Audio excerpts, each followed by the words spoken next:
Bienvenue les amis dans cette nouvelle vidéo, j'espère que vous allez bien. Alors, nouvelle vidéo, nouveau contenu, de quoi parlons-nous aujourd'hui les amis?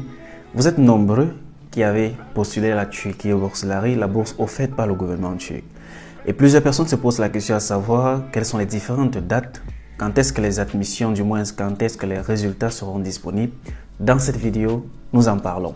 Je vous conseillerais alors de faire deux choses les amis. Premièrement, de vous abonner si ce n'est pas encore fait, d'activer la cloche de notification pour ne rater aucune des publications qui seront faites dans cette chaîne-ci et de lâcher un pouce j'aime. Sur ce, on se dit générique.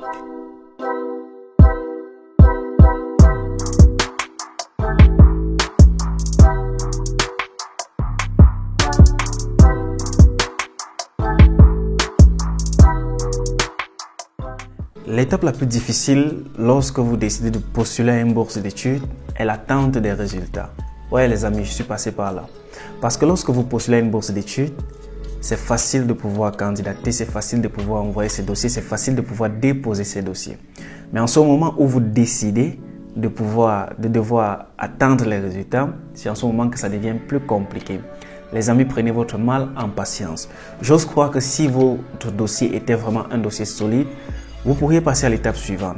Dans cette vidéo, les amis, je vais pouvoir lire mon écran là pour pouvoir vous communiquer les différentes informations que vous devez savoir, comme par exemple le calendrier pour la Turquie Bourse-Lari, quand est-ce que les résultats sortiront, quand est-ce que l'étape 2 viendra, quand est-ce que vous, les boursiers, les futurs boursiers, viendrez en Turquie. Donc je vous conseille de pouvoir suivre cette vidéo jusqu'à la fin. Premièrement, on va commencer par le calendrier. Je vais lire sur mon écran si vous me permettez.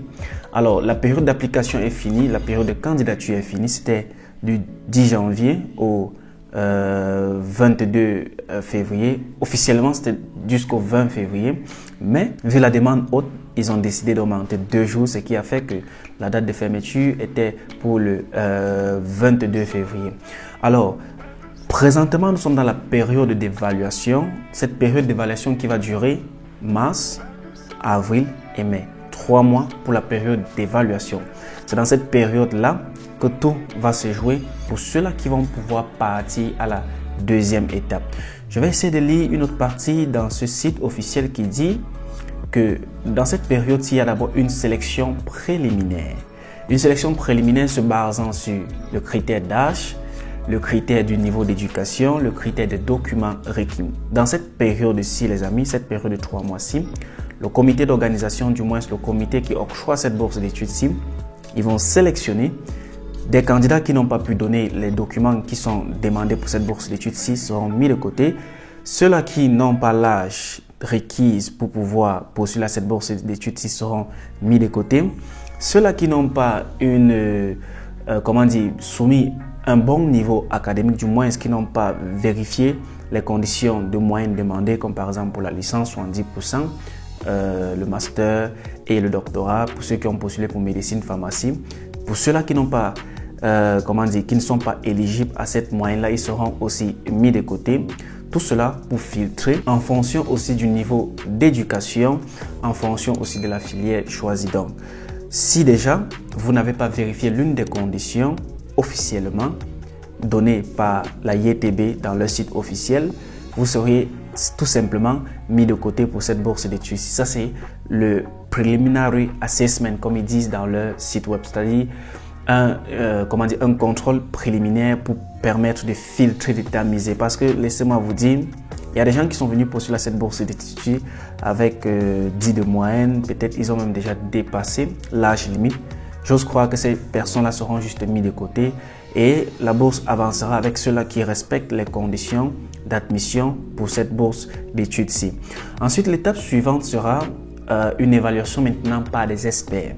C'est là où entrent en jeu les experts de la Turquie Bourse-Lari, des enseignants, des professeurs, des docteurs, ceux qui connaissent le parcours académique, ceux qui connaissent le système éducatif des différents pays. Parce que laissez-moi vous dire, la Turquie Bourse-Lari a des représentants pour tout pays, même si ton pays se trouve au fond de l'Afrique. C'est-à-dire même si c'est l'Afrique du Sud, l'Afrique du Nord, l'Afrique de l'Est, si tu es même au Haïti, si tu es même en Europe, ils ont des spécialistes pour chaque pays. Donc, lorsque tu fournis un diplôme, ton diplôme sera examiné par des experts. Donc pour ceux-là qui sont partis monter des faux dossiers pour venir postuler à cette bourse d'études-ci, je me dis déjà que vous serez officiellement classé. À titre de rappel les amis, lorsque cette bourse vous est donnée, laissez-moi vous dire, toutes les informations sur votre personnalité sont vérifiées. Dès votre naissance jusqu'à votre âge actuel. Donc dans cette partie-ci, qu'est-ce qu'ils disent? Applications from eligible candidates are considered by the expert community in terms of various criteria such as academic status, previous qualification, academic interest, career goals, consistencies in preferences, content of letter. Donc, dans cette partie-ci, qu'est-ce qu'ils vont regarder dans cette partie d'évaluation par des experts? Qu'est-ce qu'ils vont regarder? Ils vont se pencher au niveau de votre lettre de motivation, de votre projet de thèse, de vos activités sociales, parce que il est à rappeler que lorsque vous candidatiez, on avait demandé que vous remplissiez une partie des projets que vous avez eu à agir dans la société. Donc, ces différentes parties-là seront regardées pour voir si vous êtes un potentiel candidat. Donc, ça veut dire quoi? Dans cette deuxième partie-ci, ils vont entrer en détail. Ils vont, parce qu'ils auront déjà mener, du moins passer l'étape de l'âge, la moyenne et tout ce qui va avec. Maintenant, ils vont entrer dans vos diplômes que vous avez donnés pour voir vos critères de moyenne, vos performances académiques, peut-être depuis licence première année, deuxième année, troisième année, peut-être master M1, master M2 pour ceux qui ont postulé pour doctorat, peut-être seconde, première, terminale, les 3 dernières années pour ceux qui ont postulé pour licence. Ils vont examiner le plus profondément possible vos différentes notes pour voir votre évolution. Par exemple, il y a ceux-là qui vont peut-être ont candidaté avec une évolution décroissante, c'est pris en compte. Pour ceux-là qui ont candidaté avec une évolution croissante, c'est pris en compte. Donc dans cette partie-ci, ils vont aussi regarder votre but de carrière, tout ce que vous avez eu à décrire. Pourquoi est-ce que vous avez choisi la Turquie Bourse-Lari? Pourquoi est-ce que vous voulez postuler à la Turquie Bourse-Lari? Dans cette étape-ci, tout cela sera pris en considération. Et c'est cette étape-là qui va durer, les amis, 3 mois, mars, avril, mai. Cette étape d'examination. Alors, venue maintenant la période de l'interview qui va partir de juin à juin. C'est dans cette période-là que ceux-là qui ont pu vérifier, du moins valider tous les critères qui ont été mentionnés plus haut, vont maintenant partir, vont être appelés pour l'interview. Et l'interview se passe toujours dans des ambassades, quelle que soit l'ambassade turque de votre pays dans lequel vous êtes. Si par exemple vous êtes burkinabé et vous ne résidez pas au Burkina, vous résidez peut-être au Ghana et que vous avez choisi le lieu de votre interview comme au Ghana, alors vous serez invité à l'ambassade de la Turquie au Ghana pour votre interview. Dans cette partie-là, qu'est-ce qui va se passer concrètement?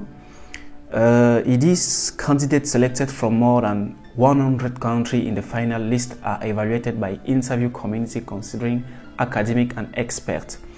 The interview will usually last 15-30 minutes, is carried out in the following format. Donc, les amis, dans cette partie d'interview-ci qui va se dérouler de juin en juin, vous seriez évalué par des experts toujours pendant une période d'interview qui va se passer qui va durer du moins entre 10 et 15 minutes. Les amis, je ferai d'autres vidéos lorsque ce moment-là va venir, entrant plus en détail concernant pour ceux-là qui ont réussi l'étape première et qui sont maintenant à l'interview. Je vous dirai plus d'astuces pour pouvoir aussi réussir cette partie d'interview-là. Alors, comment est-ce que ça va se dérouler? Du moins, ils ont présenté le format ici. Ils disent que d'abord, il y a une période de Welcome and Entrance. Vous entrez. Il y a Check of Documents, Purpose of Candidate Application. Ils vérifient vos documents. Ils regardent l'objectif de ta candidature. Academic Knowledge and Career Goals. Ils te posent des questions concernant ta connaissance académique et tes objectifs. Closing and candidate question to the community. Fermeture et question du candidat vers le comité. Les amis, mon conseil à vous là, qui allez être sélectionné pour la période d'interview, c'est de vous préparer dès maintenant. Lorsque vous allez partir au moment de l'interview, tous les documents que vous avez eu à mettre dans le système, vous allez apporter tous ces documents-là. Donc, commencez déjà à préparer ces documents-là. Pour ceux-là qui ont postulé sur réserve, si en ce moment de l'interview, vous avez vos différents diplômes qui sont déjà sortis, vous avez peut-être déjà composé un examen que c'est sorti, prenez le relevé de notes, prenez l'attestation de cela, apportez cela au niveau de l'interview parce que ça va compter. Laissez-moi vous dire aussi, lorsque vous partez pour l'interview, tous ces gens, le comité que vous allez rencontrer là-bas, ont déjà votre CV, c'est-à-dire ils connaissent déjà qui vous êtes. Donc, vous n'allez pas les apprendre quelque chose de vous, puisque toutes les informations que vous avez remplies dans le système, c'est ces mêmes informations-là qu'ils vont vous poser lors de votre interview. Donc, soyez vigilants.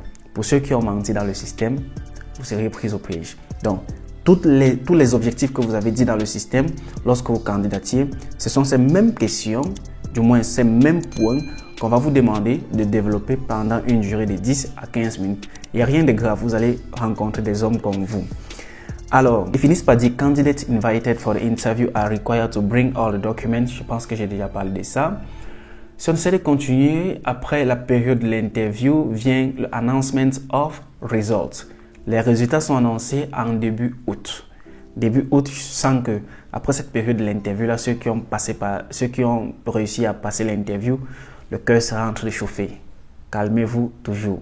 Les résultats seront annoncés à partir du mois d'août, le mois d'août de 2022, puisque c'est pour l'année 2022. Initial procedure, et immédiatement après l'annonce des résultats, après la validation de ton offre de bourse, le processus de démarche des visas va directement commencer.